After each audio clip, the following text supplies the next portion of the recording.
Hi. My name is Erica LaShawn. If you're new here, welcome. If you're not new here, welcome. I don't know. I,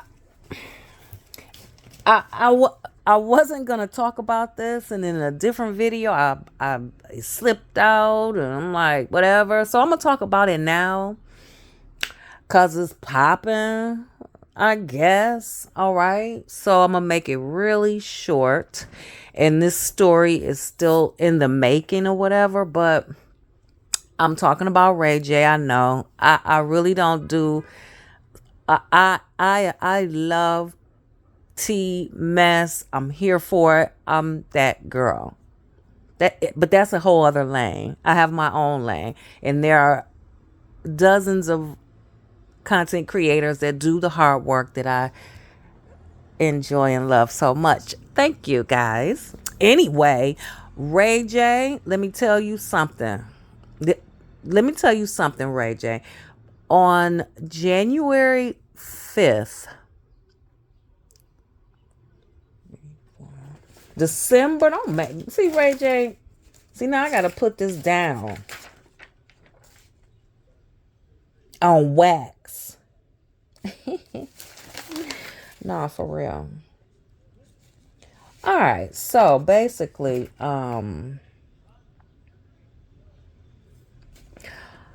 back in December or November or like around November or December of 2005, I was diagnosed with CHF. And I'm gonna do a whole other thing on that because I like to learn and teach and stuff like that. So I'll do a whole other thing on that. However, I was diagnosed in 12, and that's congestive heart failure. Yes, I'm on paper. And I'm doing fine, thank you. But back in December or November, I got it on my other calendar. But anyway, dang it, I don't want to. My cardiologist, I have one, Dr. Dogar. He's awesome. Hi. He basically was like, "You are too young, and I don't want you to go into cardiac arrest." I was like, "Okay." And he was looking at me like, is fat meat greasy? I said, okay, all right. So I can't. So basically, January 5th, 2026, I had a device implanted on my left side. It's under my skin.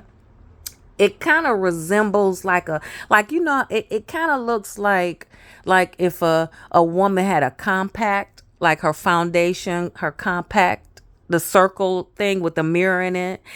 It kind of resembles that, but smaller. If you could kind of wrap your mind around it. So I have a kind of like a circular, it's a part of me that kind of pokes out. And they can put it in two different areas, and I'm glad mine is under my left arm. On my okay. It's there. It's cool. It held properly. I'm great. So that was December 5th. Great. It's an outpatient procedure. However, they kept me overnight for observation, which I'm so glad. And I stayed for 4 days. Very comfortable. New York Presbyterian in Brooklyn, top notch staff. Thank you, guys. Oh, it was a little joke when I showed up. You got an appointment and everything. So I'm like, they was like down the hall to the left. I'm like, oh my God, or whatever. So I walked in. It's like the charge nurse desk. The nurses had they desks and stuff. It be the big desk where they all stay and sit.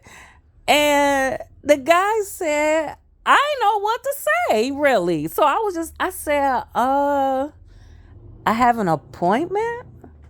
I'm like, do I say, I'm here to go under, go down under or something? So I said, oh, I have an appointment. And he looked kind of like disappointed and said, oh, sorry, we're closed.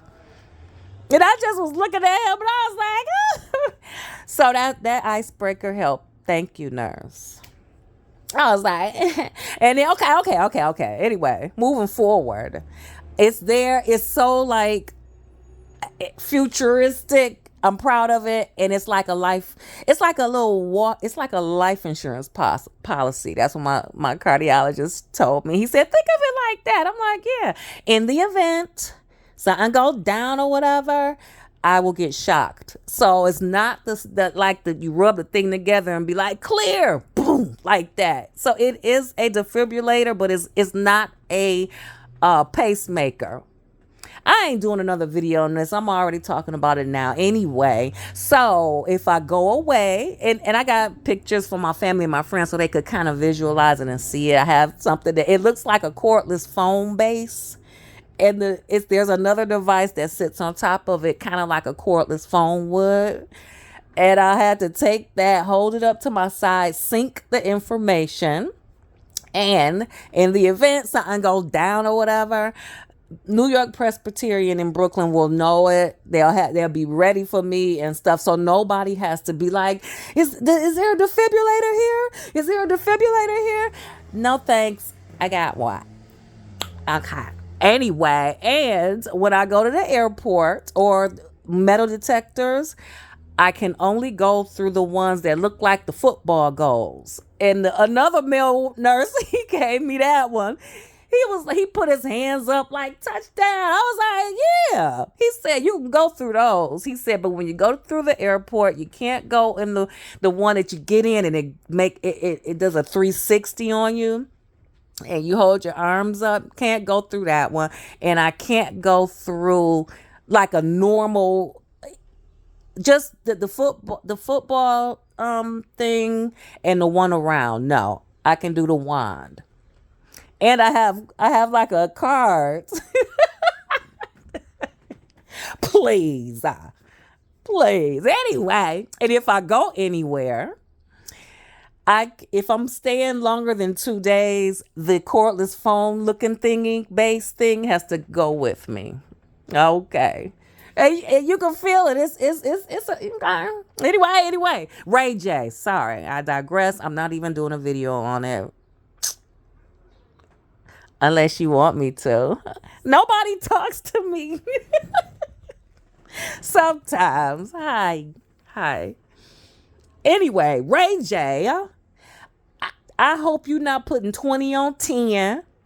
Because if you see Ray J, if you wasn't lying all the time, would nobody have a problem, Ray J? And I'm going to tell you, hi, Brandy, I love you. We love you, Brandy. Ray J, listen, stop it. Now they set you in the hospital right now as we speak in real time, 7:28 p.m. Tuesday. And who told you to get in that boxing ring? And did you train? What about your diet? What about the substances that you use that we all know about? If you came on, I think it was last month or maybe your mama had to get up here on the big phone for you because they be saying you lying, Ray J. Okay. All right. Okay. Get some rest. Who told you? And that whole Martin meme, you will never. That was one of the. I've watched every episode of Martin, and okay. And here it's Ray J. Ray J. Get well soon. The device is there. It in the event it'll save your life. And who told you? Do you? All right. All is well to all the family, and that your opponent could have killed you, hun. People die in the ring. I enjoy boxing, and I watch MMA and UFC, but it's brutal. Who told you to do MMA anyway? It's brutal. So I hope get well soon, and seek professional help. Okay, bye.